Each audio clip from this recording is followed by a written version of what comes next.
주례합니다. 주례합니다. 이 말씀 너무 유명한 말씀이죠. 잘 알고 계시죠?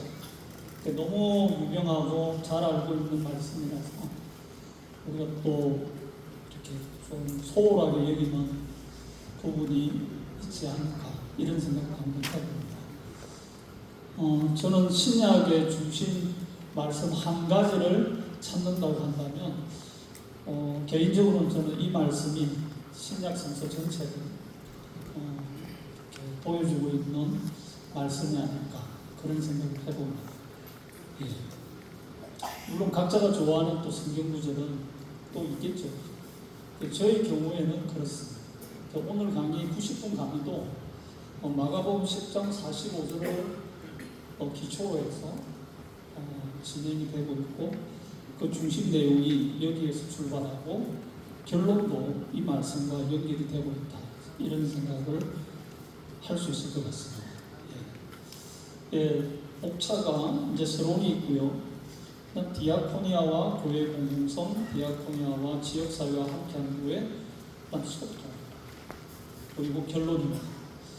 마가복음 10장 45절에 인자는 섬김을 받으려고 이 땅에 온 것이 아니고 오히려 섬기기 위해서 왔다 이렇게 말씀하고 있죠. 근데 그 섬김의 구체적인 방법이 당신의 목숨을 죄인인 인간들을 위해서 내어주시기 위해서 왔다. 이때 섬긴다는 단어가 이 디아코니아, 섬김, 봉사하는. 예수님께서 죄인 인간을 섬기기 위해서 이 땅에 오셨는데 그 섬기는 구체적인 방법이 당신의 목숨을, 귀한 목숨을 죄인인 우리에게 내어주기까지 섬기셨다는 것입니다. 이게 예수님 섬김의 수준이고 정도이고 깊이. 부모님들이 자녀들을 사랑하시죠. 저도 외동딸이 있습니다. 저도 딸아이를 사랑합니다. 또 사랑한다는 비슷한 방식의 표현은 섬긴다라는 표현으로 나타날 수 있을 것 같아요. 예수님께서 우리를 너무너무 사랑하셨기 때문에 십자가를 지셨고 그 위에서 당신의 피를, 살을 다 내어주셨습니다. 그렇게 하기까지 그 정도 수준까지 우리를 섬겨주신 그 지나친 그 깊은 그 넓은 섬김 때문에 우리가 하나님의 자녀가 된 거죠. 구원 백성이 된. 너무 그것이 감사해서 하나님의 부르심에 사역자로 우리는 응답하고 그 생활을 지금까지 하고 있는 것이죠. 그렇죠? 이 디아코니아라는 말은 사회봉사, 봉사인데 섬긴다라는 뜻을 가지고 있습니다. 그렇게 보시면 오늘 강의는 핵심 내용을 충분히 정리한 것이 아닐까 그런 생각을 해봅니다. 한국교회가 위기라고 많은 분들이 이야기하고 있죠. 잘 나오잖아요. 이상근 목사님께서 너무 잘 덮어주셔가지고 제가 너무 잘 설교해 주셔서 제가 어려움 없이 진행되고 있습니다. 이상근 목사님 위해서 박수 한번 크게 좀 쳐주세요. 이 스크린에 큰 화면에 좀 잘 보일 수 있도록 하기 위해서 어제 오늘 여러 번 문자로 전화로 소통을 했습니다. 섬기는 과정들이 있었다는 것을 말씀드립니다. 너무 감사합니다. 한국교회가 위기라고 많은 이야기를 하지 않습니까? 코로나 전에도 그랬고 코로나 과정에서도 그랬고 코로나 끝난 이 시점에서도 이 이야기는 계속 진행되고 있는 것 같습니다. 기독교인의 실천운동 본부라는 기독교 시민단체가 있죠. 거기에서 3년에 한 번씩 설문조사를 하는데 그 내용을 잠시 볼거든요. 거기에서 말하는 해결 방안, 대안이 무엇인지 그 부분을 한번 살펴보겠습니다. 한국교회 왜 위기입니까? 물량주. 너무 양적인 성장에 너무 집착한다. 성장은 중요합니다. 생명체가 올바로 이렇게 자라나갈 때 성장하는 것입니다. 아기가 태어나고 유치원을 다니고 초등학생이 되고 중학교, 고등학교, 대학교 이렇게 성장 과정을 거치게 됩니다. 성장이 멈춘다면 그 생명체에 문제가 있는 것이죠. 교육은 마찬가지입니다. 그렇지만 그 성장 과정에 있어서 그 목표가 양적인 성장에만 지나치게 집착한다면 거기에는 문제가 발생할 수 있다는 것이죠. 아이가 자라서 성숙한 한 인격을 갖춘 어른이 되기까지 양적인 성장만 그 안에서 이루어진다면 문제가 있을 것입니다. 성장 과정에 걸맞는 된대미가 같이 따라가야 되는 것이죠. 성숙. 성장에는 성숙이 반드시 동반해야 되는 것이죠. 너무 잘 알고 계시는 이야기를 제가 하고 있으니까 약간 지겨울 수도 있을 것 같아요. 강의를 듣다가 좀 지겨우시면 주무십시오. 주무시면 하나님께서 당신을 사랑하신다 이런 표시가 될 수도 있어요. 그치? 네. 또 제가 이제 강의를 하다가 큰 소리로 하면 또 깨어나시면 또 계속 들으시면 돼요. 네. 90분 동안 한 말씀도 놓치지 않고 한 마디도 놓치지 않고 다 듣겠다. 너무 그렇게 높은 목표를 세우지 마십시오. 이렇게 90분 동안 들려오는 이야기만 들어도 됩니다. 네, 그 정도만 해도요. 성경님께서 역사하십니다. 잠자는 중에 있었던 강의도 기억나게 해주실 수도 있어요. 저는 그렇습니다. 제가 강의 90분 하지만 제가 여러분들에게 큰 무엇을 가르치고 간다 이런 생각 별로 없어요. 오히려 저는 전달하지만 성령님께서 기억나게 해주시고 정리하게 해주시고 깨닫게 해주시고 열매를 맺게 하실 것입니다. 저는 그 성령의 역사에 기대합니다. 제 강의가 보잘것 없겠지만 성령님의 역사는 보잘것 없지 않거든요. 네. 때문에 강의를 할 수 있는 것 같아요. 네, 그렇습니다. 설교의 위기가 있어요. 여기 설교하시는 목사님들이 얼마나 많이 계세요. 그죠? 전도사님들도 계시고 사모님들도 어떤 경우에는 또 하게 될 때가 있죠. 근데 문제는 이 설교가 너무 자주 찾아오는 것이죠. 한국 교회만큼 설교를 자주 해야 되는 교회가 어디 있을까요? 저는 독일에서 유학 생활을 했습니다. 독일에서 2년 반 정도 한인교회 교인들 독일에 와서 60년대 말 70년대 초반에 광부로 오시고 간호사로 오신 분들이 있죠. 네. 그분들 또 그분들의 자녀들 그분들하고 제가 개척교회 목회를 했습니다. 네.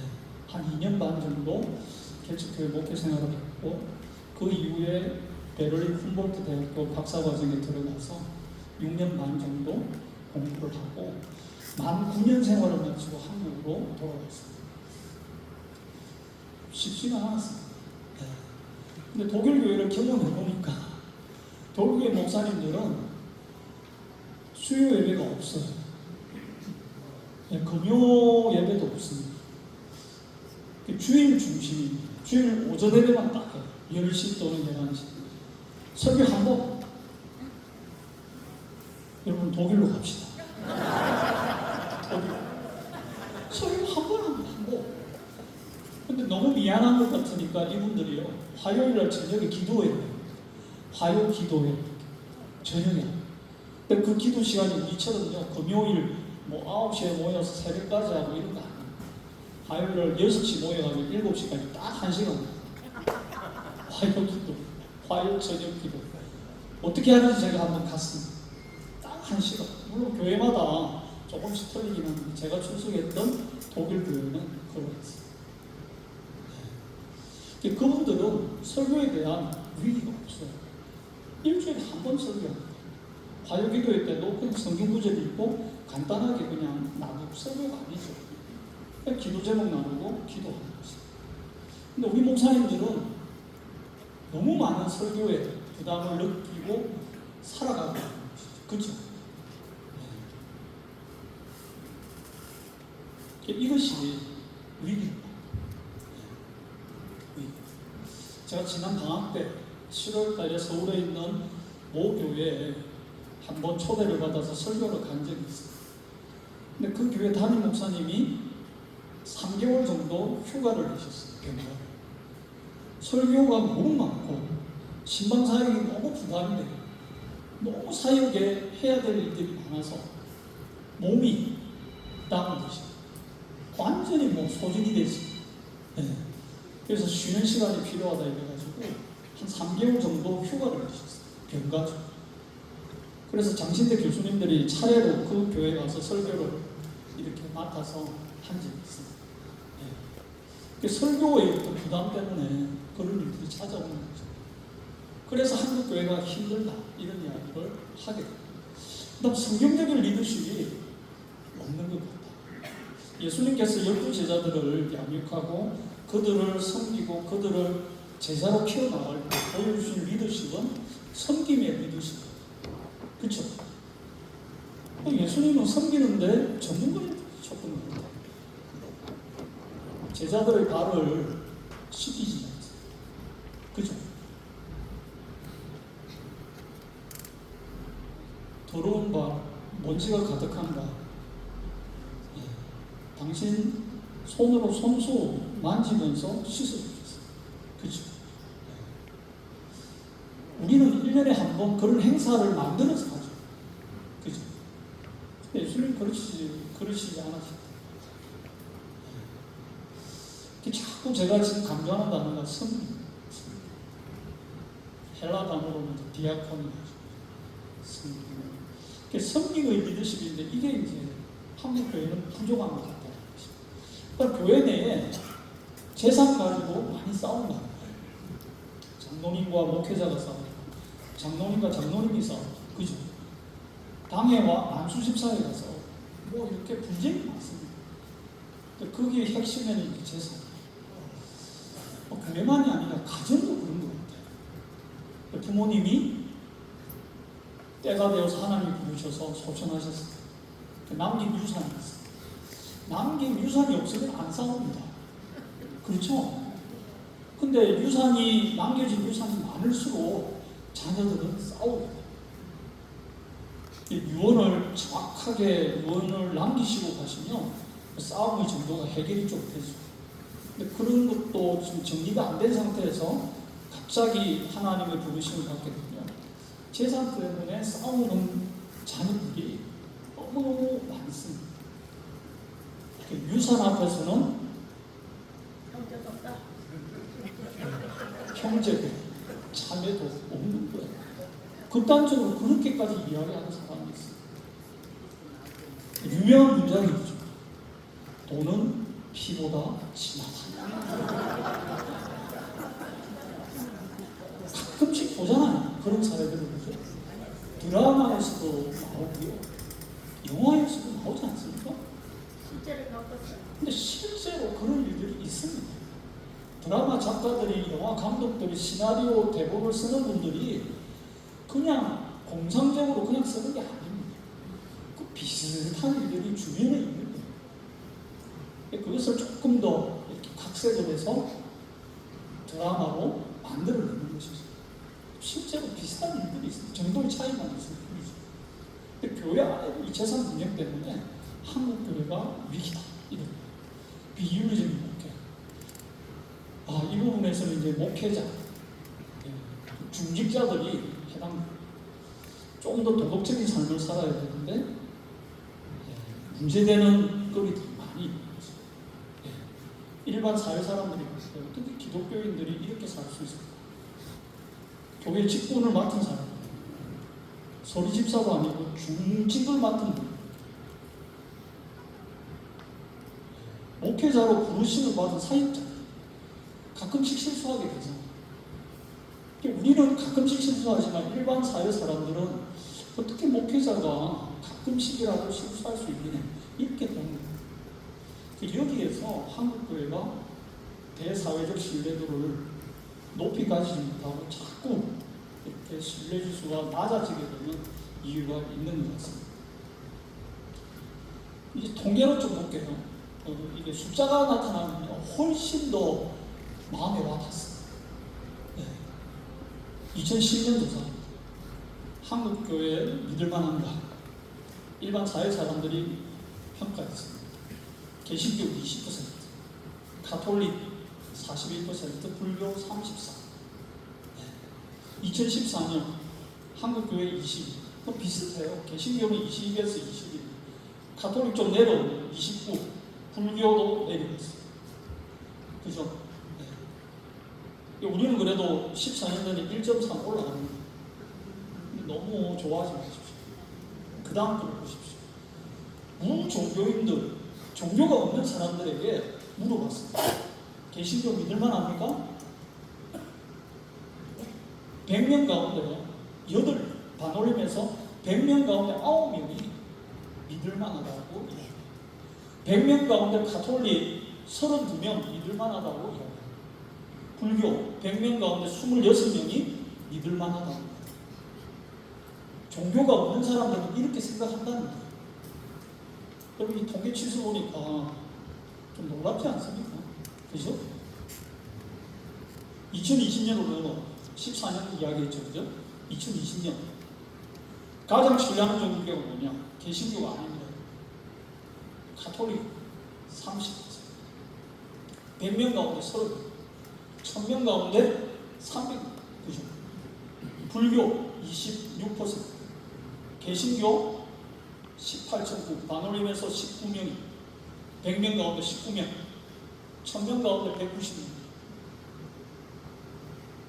여러분 지금 2010년, 2014년, 2020년 조사 결과는요, 우리 개신교는 계속 마지막, 그래도 동메달은 됐잖아. 그렇게 생각하시면 안 돼요. 그죠? 이게 올림픽 메달 순서가 아니잖아요. 금메달, 은메달, 동메달이 아니잖아요. 그죠? 2021년으로 넘어와서 한국 개신교이 여전히 21%, 23년 21%. 지금 결론적으로 이야기하고 있는 한국교회는 20%에서 21%. 조금 올라가면 1%. 그렇죠? 지금 10년 통계가 말해주고 있어요. 2010년 통계부터 2021년 통계, 2023년까지 왔어요. 그죠? 가장 호감 가는 종교를 물었습니다.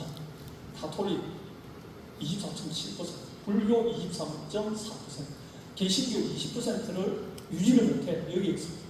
비호감이 다른 두 종교에 비해서 개신교 16.2%. 여러분 이게 수치로 보면요, 한국교회가 대사회 신뢰도가 낮다. 좀 낮겠지. 우리는 그 정도 생각합니다. 추상적으로. 그죠?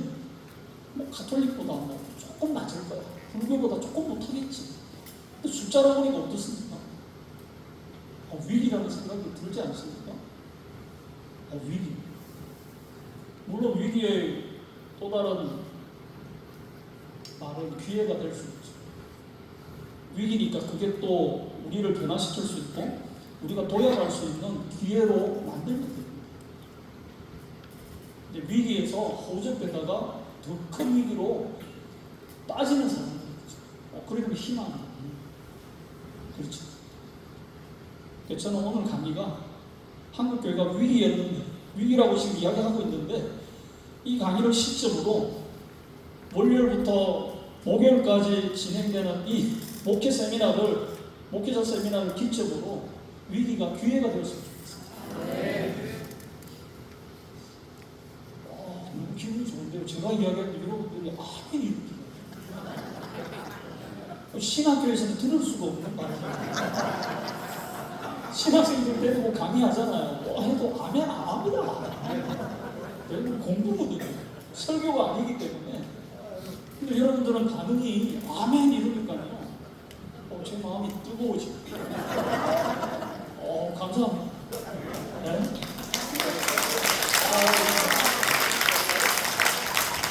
박수까지 쳐주시니까 제가 몸둘 바를 모르겠어요. 그럼 제가 어제 강의했지만 학교에서 박수 안 쳐줍니다. 학생들이 박수 쳐줄 때는요, 다음 주 이런 일이 있어서 수업 안 하고 휴강합니다. 강의할 때 박수 안 쳐요. 학생들이 강의 안 한다고 할 때, 휴강합니다 할 때 박수 쳐요. 그런데 대단하십니다. 90분 강의를 들어야 되는데 그럼에도 불구하고 계속 이렇게 박수까지 쳐주시고 아멘까지 하시고 제가 너무 감사합니다. 김명현 교수님, 서울대학교 통일경화학을 가르치는 교수님인데 이분이 독실한 크리스찬입니다. 저도 한 12년 동안 이렇게 만나서 교제를 하고 있는데 이분이 기독교윤리 실천운동 노부에서 열심히 활동하고, 그래서 이분이 7가지 대안을 생각해 냈습니다. 그래서 이런 이야기를 합니다. 바른 기독교인을 양육해야 된다. 교회와 사회가 서로 소통해야 된다. 대화를 좀 하고 오해를 풀어야 된다. 공격적인 전도는 좀 이제 하지 말자. 전도를 중시하자, 그런 이야기가 아닙니다. 공격적인 전도가 아니라 전도를 할 때 상대방을 좀 배려하면서 우리만 생각하고 막 공격하지 말자. 조금 더 이런 부분들은요, 내일 남성현 교수님, 성교학 교수님이십니다. 저희 학교에 그분이 오셔서 훨씬 더 자세하게 말씀해 주실 것입니다. 요즘에 성교와 전도가 이전하고 많이 바뀌었거든요. 방법도. 내일 좀 더 많이 들으시면 좋을 것 같습니다. 훈련된 교인을 세상으로 파송해야 돼요. 썬데이 크리스찬이 아니라 주일날만 와서 예배드리고 회개만 하고 돌아가서 6일 동안 직장생활에서 또 가정의 터에서 하나님하고 상관없이 생활하는 사람들이 많잖아요. 썬데이 크리스찬이라고 하죠. 주일날만 교인. 6일 동안은 교인이 아닌 거죠. 그리스도인이 아닙니다. 그런 게 아니라 목사님들이 교인들을 잘 훈련시켜서 세상으로 보내야 돼요. 이게 약하다는 거죠. 기독교 가치관, 중요, 이것을 가르쳐서 세상으로 보내야 돼요. 그리고 성경에 기초해서 온전한 교회를 추구해 나가는 이 목회가 필요합니다. 제가 서울에 있는 어떤 모교회 방학 중에 또 어느 교회 초대를 받아서 설교를 한번 하러 갔어요. 근데 그 교회 문제가 교사들 가운데 좀 이단이라고 할 수 있는 이단에 가까운 선교단체가 있어요. 그쪽에서 훈련받은 사람들이. 그래서 뭐 세대주의적 종말론에 입각해가지고 이렇게 지금 우리가 생각하는 건전한 기독교 종말론하고는 거리가 먼 거죠. 그런 이야기를 학생들한테 가르친다는 거예요. 그럼 바른 성경에 입각한 성경교육이 아니죠. 그래서 목사님이 그것을 아시고 좀 이렇게 교육적으로 전도를 하셨다고 잘하신 일이죠. 성경에 맞지 않는 이상한 이야기를 하는 사람들이 교회 안에 있을 수 있습니다. 뭐죠? 신천지, 그죠? 신천지가 저희 장로의 신학대학교 교문 바로 밑에까지 와서 전도. 놀랍지 않습니까, 여러분? 네? 그 신천지 멤버들이요, 저희 교문 밑에서 학생들 내려오고 올라갈 때 약간 언덕길이거든요. 한 15도 경사길인데 나름대로 자기들이 만든 전도지죠. 네? 그런 것들을 주면서 예수 잘 믿으세요. 주인들 뭐. 제가 화가 나가지고 싸웠어요. 네. 어디서 이런 나쁜 전도를 하는 거예요? 네? 장사를 해도 거기에 도덕이 상도가 있잖아요. 어떻게 신학교 교문 앞에 와서 이렇게 하느냐고. 거짓 진리를 전달하는 싸웠습니다. 근데 무심하면 오늘 박수가 제가 더 센 거 이야기하려고 하는 거지. 다음에 센 이야기가 박수가 나와야 돼요. 박수 기대하겠습니다. 제가 강의하다가 이제 저희들이 연구실에 있다가 또 이제 강의하러 가고 그러지 않습니까? 교수님들이 이제 개인 사무실이 있어요. 연구실이라고 그러는데요. 뭐 책도 놓고 이렇게 의자도 몇 개 있고 학생들 오면 면담도 하고 그렇게 하는 작은 연구실이 있는데 이제 보통 교수님들이 문을 잠그고 안 다닐 때도 있거든요. 뭐 학교 아니니까 누가 뭐 도둑이 있겠나 싶어서 이제 이렇게 열어놓고 다닐 때도 있습니다. 그런데 제 연구실 문이 열려 있었어요. 신천지 전도 멤버가 들어와가지고 쪽지를 남겼어요. 예수 잘 믿으세요.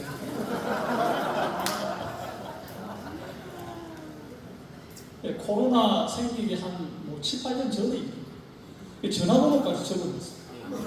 네, 궁금한 게 있으면 여기 연락 주십시오. 그래서 제가 궁금한 게 많아서 전화했습니다. 전화했더니 이제 간부가 받더라. 리더격이죠. 도대체 교육을 어떻게 시키느냐, 당신들. 잘못된 내용을 교육시키는 것도 잘못된 것이지만 그걸 가지고 주인이 없는 방에 그렇게 들어가도 되느냐, 사람이 없는 방에 들어가서 그런 것들을 놓고 나와도 되느냐, 무단 침입 아니냐. 저 그렇게 항의했어요. 세게 항의했어요. 박수가 나와요.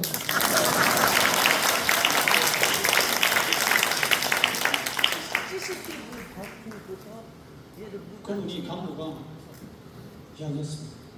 교육 더 잘 시키겠습니다. 웃기는 이야기 아닙니까? 제가 호통을 쳤어요.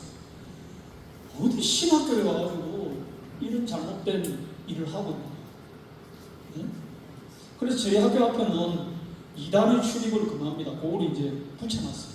세워놨어요. 왜냐하면요, 그거를 세워놓지 않으면 들어와서 뭔가를 할 때 우리가 법적인 근거가 없어요. 쫓아내는 요구 안 되죠. 그것 때문에 그 사람들이 교문 안으로 못 들어오고 교문 바깥에서만 할 수 있어요. 네, 그렇게 해서 저희들이 좀 이렇게 영적으로 싸웠는데 이제는 더 이상 오지 않습니다. 교문 밑에는 안 오고요. 어디서 하는가 하면 장신대 오려면 이제 지하철 5호선 타고 내려서 올라오거든요. 지하철 그 입구에서 전도, 네, 거기까지 밀려갔어요. 또 성공할 수가 없죠. 그래서 성경에 입각한 올바른 기독교 가치관 배우고 익히고 전하는 것이 너무너무 중요해요. 잘못된 교리가 들어올 때 싸워야 돼요. 여러분, 이단하고는 소통할 필요가 없어요. 제가 여기 소통 강조하지만 이단하고는 소통 안 해요. 대화가 안 됩니다. 이단하고는. 예, 거기는 뭐 사탄에 사로잡혀 있는 사람들이기 때문에 이단하고 대화를 해서 뭔가를 푼다, 이건 어려웁니다. 예, 제가 말씀으로 싸우니까 물러가요. 예, 택시를 타고 올 때 기사님이 신천지 회원이었어요. 이분이 또 전도를 합니다. 제가 장신대로 가자 그랬거든요. 그 한 15분 기간 동안 전도하는 거예요. 여러분, 이 잘못된 내용을 전하는 것이지만 한편 저는 그게 좀 대단하다는 생각이 들었어요. 어떻게 이런 열정이 있을까? 우리는 바른 복음을 갖고 있고 바른 성경을 갖고 있는데 이분처럼 택시를 탈 때 기사님에게 전도하는 거, 그건 아니잖아요. 그렇죠? 근데 이분은 거꾸로 전도하는 거예요. 그래서 제가 점잖게 거절했습니다. 더 이상 이야기 안 하시고, 제가 목적지가 신학교인데 기사님 왜 이러십니까? 제가 직업이 신학교 교수입니다. 왜 이러십니까? 그래서 더 전도해야 됩니다. 여러분, 그 열정이 도대체 어디서 나와요? 사실 거기에 대해서는 우리가 한 번쯤 고민할 필요는 있는데. 넘어가겠습니다. 자, 오늘 강의는요, 신학, 교회, 지역사회는 상호 연관성이 매우 깊다. 서로 간 대화하고 소통해야 된다. 그리고 섬기는 것이 중요하다. 이것이 필요하다. 이것이 중요하다. 이 이야기를 제가 활용하는 것입니다.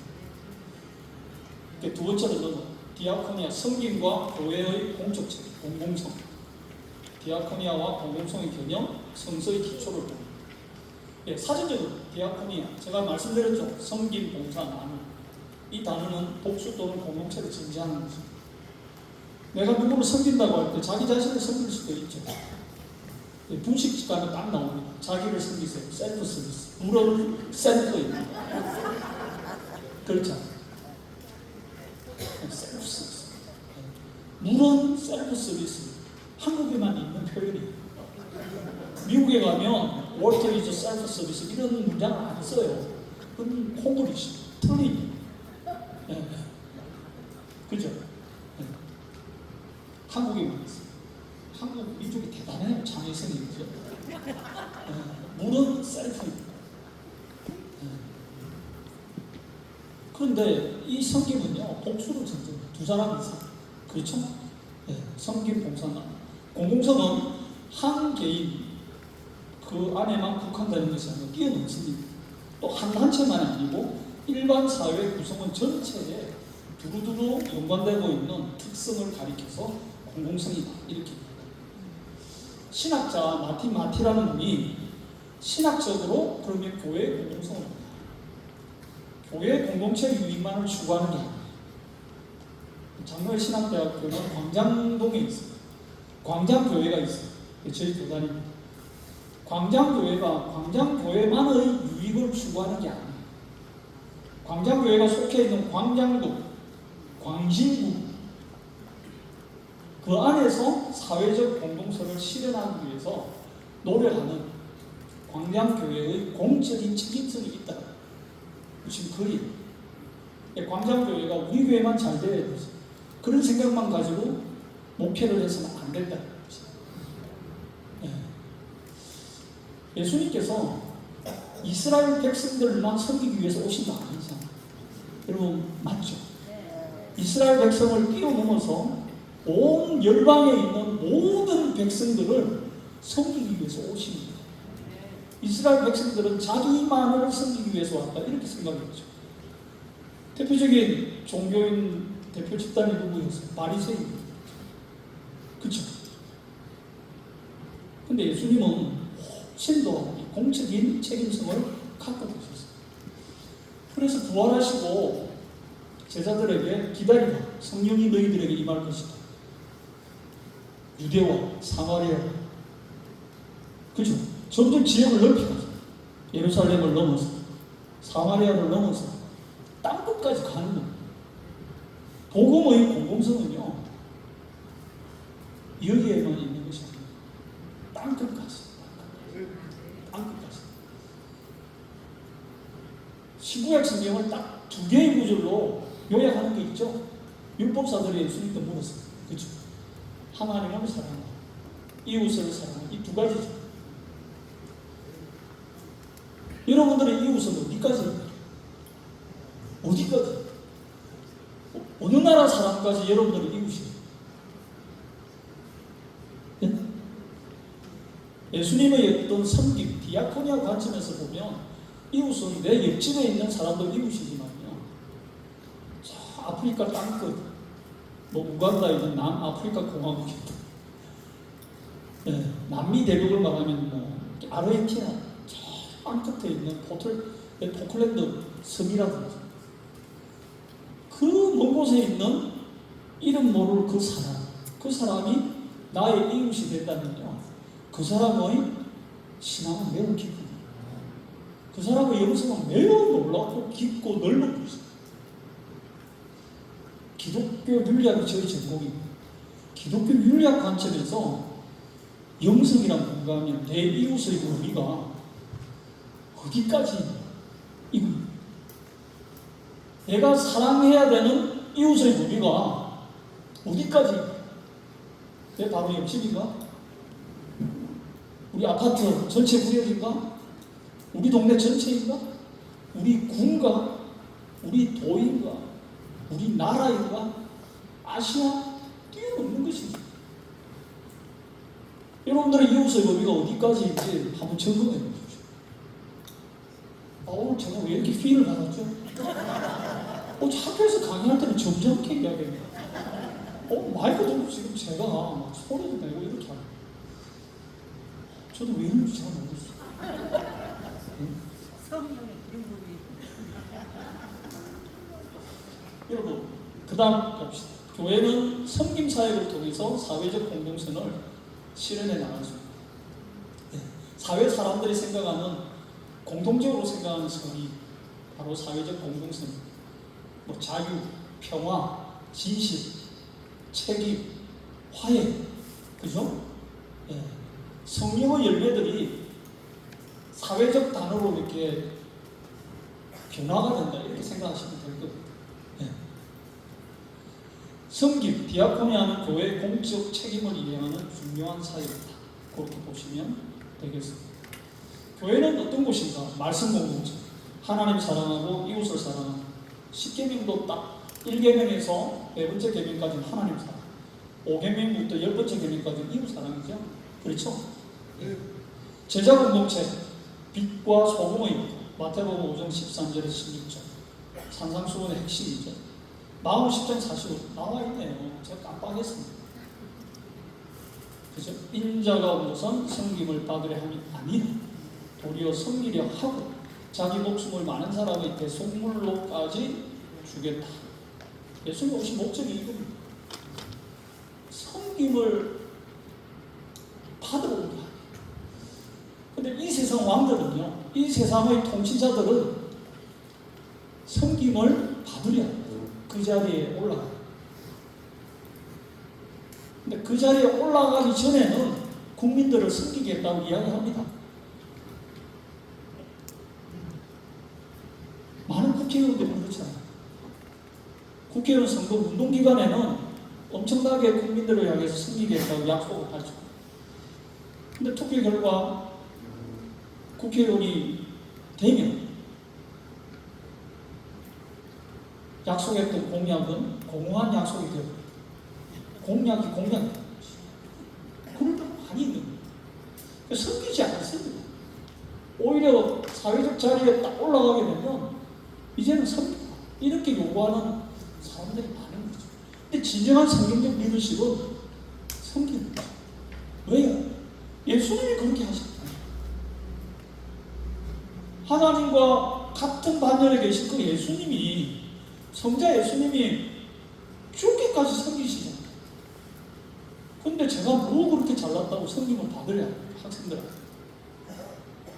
요즘 MZ 세대들 앞에서 교수들이 학생들한테 대접 받으려고 하는 게 큰일 납니다. 안 됩니다. 시대가 완전히 달라졌어요. 섬겨야 돼요.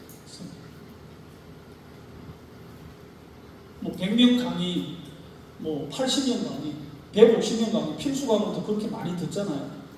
그럼 뒷자리에 자는 학생들이 있어요. 그 제가 옛날에 여러분들이 이전에 학교 다닐 때는 선생님들이 어떻게 했습니까? 가가지고 이렇게 자로 이렇게 이렇게 하고 하면서 어떻게 합니까? 도대체 어젯밤에 뭘 했길래 공부 시간에 수업 시간 자느냐? 화를 내고 야단치지 않습니까? 그게 일반적인 모습이잖아요. 근데 지금은요, 그렇게 학생들이 변화되지 않습니다. 최근에 오신 신진 박사님들 제가 수업을 봤습니다. 그분들은요, MZ 세대 특성을 너무 잘 알아요. 대학생 학생 잡니다. 가가지고 깨고 어젯밤 무슨 일이 있어요? 집안에 큰 일이 있어요. 그럼 학생이 뭐 이런 일이 있어서 너무 피곤해서 더 잘하냐?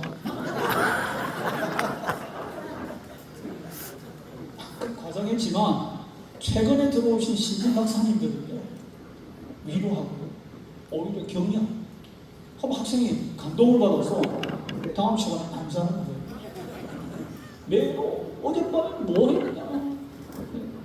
부모님도 좀 생각해라. 이렇게 안 통합니다, 지금. 안 통해요. 네? 그러니까 이제 어떻게 섬길 것인가? 물론 그 신진 박사님 그 방식이 100%꼭 정답이다. 저는 그렇게 생각하지는 않습니다. 그렇지만 옛날 방식과 지금의 방식을 조금 비교하면서 더 적합한 방식이 뭔지 우리가 좀 고민을 해봐야 돼요. 그렇죠? 고민을 해봐요. 근데 중요한 것은 뭐예요? 섬겨야 된다. 섬김의 방식도 중요하지만 지금 내가 섬기고 있느냐? 목회자로서 성도님들을 내가 어떤 교회에 목회하고 있는데 그 교회를 내가 정말 섬기고 있느냐? 그게 중요한 거예요. 그건 사회적 삼일체 이런 이제 뭐 좀 어려운 신학적 단어가 있고, 몰트만 스냅이 올해 4월달에 제가 알기로 93세의 그 연세로 하나님의 부르심을 받았습니다. 독일이 나온 유명한 칼빈 신학을 하는 유명한 개혁파 신학자예요. 이분이 페레코레시스라는 헬라어 단어를 참 좋아하는데, 뭔가 하면 성부 하나님, 성자 하나님, 성령 하나님은 각각 독립적인 주체로서 활동하는데 각각의 독특성을 유지합니다. 삼위 하나님은 상호 내주하고 상호 침투한다는 거예요. 이게 교제를 서로 간에 한다는 거죠. 그럼으로써 하나님은 자유로운 교제 가운데 상호를 위한 공간을 만들고 서로 안에 거주함으로써 하나의 실질의 공동체를 만들어야 한다. 여러분 뭐 무슨 이야기인지는 알 것 같기는 한데 좀 어렵게 썼죠. 여러분 학자들이 하는 일이 이런 일입니다. 쉽게 이야기하면 되는데 그냥 꼬고 그럽니다. 그렇게 해야 뭐해? 있어 보이죠. 네, 몰트만 선생님도 이렇게 썼습니다. 하나님께서 뭐해? 성부 하나님, 성자 하나님, 성령 하나님이 서로 간에 따로 놀지 않고 교제한다는 거죠. 서로 내주하고 안에 들어가고 상호 침투하고 상호 옆에서 있고 이야기를 들어주고 이런 영적인 펠로우십을 가진다. 때문에 이 삼위 하나님의 페레코레시스를 배워서 우리도 그렇게 살아가자. 교회 공동체도 성도님들 사이에 이런 교제가 있으면 좋겠다. 그리고 뭐해? 교회가 사회와 이런 방식으로 소통하면 좋겠다. 그 이야기. 복음에 합당한 봉사, 평화를 위한 독일 신학자, 독일 개신교회의 회장을 역임했던 볼프강 후보라고 유명한 신학자이자 목사님이 있습니다. 이분이 교수적인 논문에서 교회의 공동성, 웨퍼틀리케 테올로 독일 단어로 그렇게 썼습니다. 사회를 향한 섬김이 있고 그것은 인권운동, 평화운동으로 정치적인 섬김으로 나타날 수 있다. 이런 이야기를 했고요. 그 다음에 제가 전공한 디트리히 보네프 목사님, 히틀러 지하에서 나치의 그 잘못된 정치를 비판하고 유대인들을 비판하고 600만을 학살했던 거기에 반대해서 저항했던 우리나라의 주기철 목사님과 비슷한 분, 그렇게 생각하십니다. 디트리히 보네프 목사님이 개신교 루트교 목회자였고 독일 신학자. 이분이 인간의 사회성, 교회의 공동체성을 이야기합니다. 이분의 그 책에서 이런 구절들이 제가 뽑아왔어요. 개인은 이웃을 통해서만 존재한다. 타자는 이웃이다. 개인은 홀로 존재하지 않는다. 단독자가 아니란다. 한 개인이 될 수 있기 위해서는 필연적으로 뭐예요? 이웃이 먼저 존재해야 돼요. 필연적으로 다른 분이 있어요. 자녀들이 있습니다. 아들이든 딸이든 상관없어요. 아들과 딸이 존재하기 위해서 누가 있어야 됩니까? 부모님이 계셔야 돼요. 그죠? 네, 부모님과 자녀와의 관계를 여기에 적용하면 딱 맞습니다. 부모님의 존재가 전제되지 않는 아들이 있을 수 있나요? 딸이 있을 수 있나요? 자녀가 있을 수 있나요? 없는 거죠. 이게 이제 인간의 사회성입니다. 사회적 동료, 사회적 존재가 홀로 살아갈 수 없다는 거예요. 근데 우리 사회가 지금 우리의 존재 자체는 홀로 살아갈 수 없도록 만들어져 있어요. 아담도 그러했기 때문에 하나님은 왜요? 하와를 만들어서 곁에 두시는 거죠. 그래서 하와가 옆에 있을 때 아담이 온전한 인간이 되는 거예요. 그렇죠? 성경은 그렇게 이야기합니다. 근데 지금은요, 혼자를 강조하는 시대가 많이 되고 있어요. 분식집에 가도 식당에 가도 뭐예요? 혼자 다 먹는 공간이 딱 있습니다. 혼밥.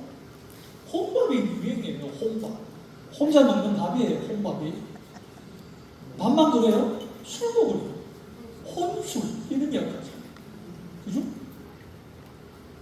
우리 뭐 기독교인들은 혼술 이런 단어하고 친하지는 않겠지만 커피하고는 친하죠.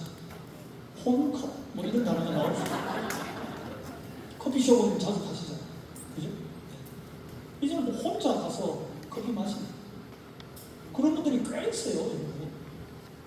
꽤 있어요. 프랜차이즈 커피숍, 스타벅스 이런 데 가보십시오. 젊은이들이, MZ세대들이 앉아있는데 혼자 앉아서 공부하는 애들이 그렇게 많아요. 커피 한 잔 시키고, 커피 한 잔 시키고 5시간, 6시간을 그 자리에 있어요. 사장 입장에서는 너무 화가 나요. 1시간 앉아있고 자리를 비우자 다른 손님이 오잖아요. 회전율이 빨리 돌아가야 되잖아요. 그래서 지금은 어떻게 되어 있는가 하면 스타벅스에 가면요, 프랜차이즈 2시간 이상 있으면 차 한 잔을 더 시켜야 되는 거예요. 네? 그런 게 있습니다. 사장 입장에서는, 그죠? 네, 그런 이야기가 나올 것 같아요. 근데 보네프 목사님이 페레코르시스 이야기, 무한한 친밀감 속에서 상호 침투를 통해 나와 너는 얽혀진다. 언제나 떨어질 수 없는 존재가 된다. 서로를 의지하고 서로에게 가장 깊이 참여하고 함께 느끼고 함께 체험하고 정신적 상호교류의 고도한 강물에서 서로를 지탱. 앞에 몰트만 교수님이 이야기한 페레코르시스 개념이 여기 있는 거예요. 보네프는요, 사람과 사람 사이에서 페레코르시스를 강조하고 상호교통, 상호소통. 근데 몰트만 선생님은 하나님으로부터 페레코르시스를 이야기한 거예요. 상호소통, 상호교류. 근데 똑같아요. 그래서 이 보네프 목사님이 자기 박사학위 논문 성도의 교재에서 이런 이야기를 해요. 하나님을 연구하다 보면 공동체가 무엇인지 알게 되고, 공동체를 연구하다 보면 인간이 무엇인지 알게 된다. 근데 이 순서는 바뀌어도 마찬가지다. 인간이 무엇인지 연구하다 보면요, 공동체가 무엇인지 알게 되고, 공동체가 무엇인지 연구하다 보면 하나님이 어떤 존재인지 알게 된다. 순서는 다르지만 똑같은. 여러분 동의하십니까? 정말 맞는 것 같아요. 몰트만 선생님은 하나님에 대해서 먼저 공부하고, 그리고 그러면 인간은 어떻게 살아야 돼? 적용을 그렇게 했죠. 근데 보네프 목사님은 하나님이 창조하신 자녀들이 상호 소통하고 상호 교제하는 삶을 살아가야 돼. 근데 이 삶이 우리 안에서 그냥 나타난 것이 아니라 하나님께서 가르쳐 주신 것이고, 하나님이 직접 그렇게 살아가신 것을 우리에게 보여주신 것이다. 이렇게 연결이 되는 거예요. 마찬가지 넘어가겠습니다. 그 다음 교회도 저도 혼자 인간이 존재할 수 없듯이 교회는 이웃을 위해 존재하는 것에 교회가 된다. 그런 이야기를 합니다. 교회는 인간 공동체의 세상 과제에 참여해야 되는데 지배가 아닙니다. 돕고 봉사죠. 디아코니아, 섬김. 근데 세상의 통치자들은요, 지배합니다. 근데 섬김. 섬기면 좀 달라지는 것 같아요. 싸우다가 부부 간에 싸움을 할 때가 있지 않습니까? 우리 목사님, 사모님도 싸우죠, 그죠? 목사님 부부라고 해서 안 싸우는 게 아닌 것 같아요. 그죠? 저도 많이 싸웠어요. 근데 싸우다가 이 싸움이 언제 그칩니까? 한 사람이 포기하면 이제 평화가 찾아오죠. 근데 둘 다 끝까지 자기 주장을 고집하면 평화가 찾아오지 않다. 그렇죠? 한쪽이 오늘 강의 내용을 가지고 이야기하면 상대방을 향한 섬김의 내용을 이야기하게 될 때 부부싸움도 멈추고 평화가 찾아오는 것 같아요. 네. 섬김은 매우 중요한 것입니다. 내가 존재하기 이전에 타자가 먼저 있어야 돼요. 매우 중요해요. 제가 지금 제 아내 이야기를 했는데 후반부에 한 번 더 할 거예요. 조금 그런 이야기가 있습니다. 자, 보겠습니다. 이걸 이제 지역사회와 함께 또 생각하는 거예요. 지역사회와 함께. 한 지역의 일정한 범위 안에서 그 지연에 따라